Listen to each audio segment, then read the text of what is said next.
asalaamaaleykum mbokk yi ginnaaw bu ñu santee yàlla julli si yonent bi sallallahu alayhi wa sallam ñu ngi leen di nuyu di leen ñaanal jàmm di ko ñaanal njiitu kër gi El Hadj Bougane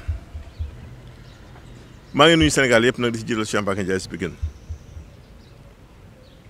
tey dañu ñëwaat si beneen émission si toujours wàllu ëmb ak wasin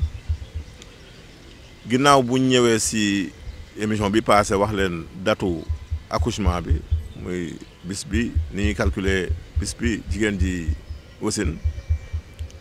ñu ñëw si durée grossesse bi moom la ñuy wax l'âge de la grossesse ndax grossesse dafa am âge mooy durée bi muy durée bu dee ëmb bu tegu si yoon la dafa am nañ koy natte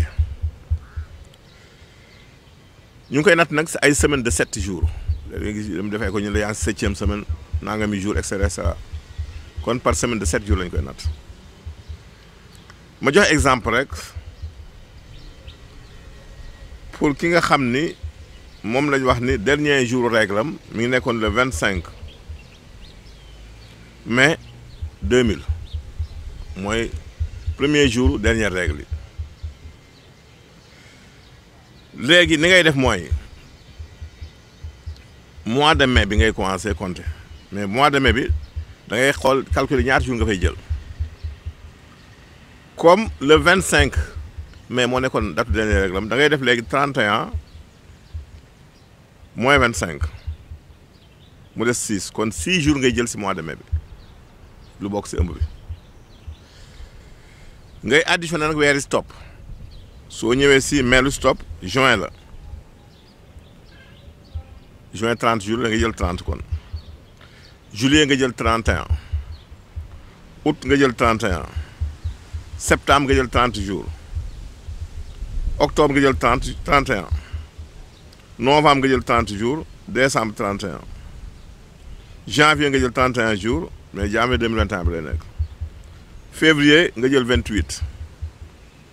mois de mars benn fan nga fay jël ndax le premier la war a accoucher soo boolee lépp dafay nekk 6 plus 30 plus 31 plus 31 plus 30 plus 31 plus 30 plus 31 plus 31 plus 28 plus 1 dafay nekk 280 nga diviser ko par 7 mu nekk 40 semaines kon moom ki nga xam ni datu dernier règle am dafa nekkoon le 25 mai 2000 mu waroon a accoucher le 1er mars 2021 40 semaines mooy nekk durée ëmbam kon noonu la ñu koy calculer moom la ñuy wax l'âge gestationnel ou bien âge de la grossesse kon saa yu ngeen amatee ëmb bëgg a calculer ñaata semaine lay durée ni ngeen koy calculer ñëw si question yi nit ñi tey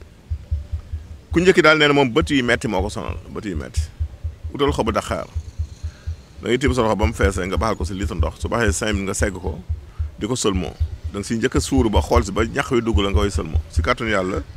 dafay faj bët yi metti kii daal nee na dafa gént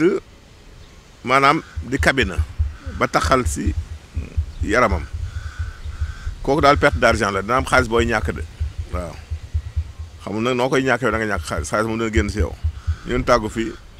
leen joxaan beneen jotaay jërëjëf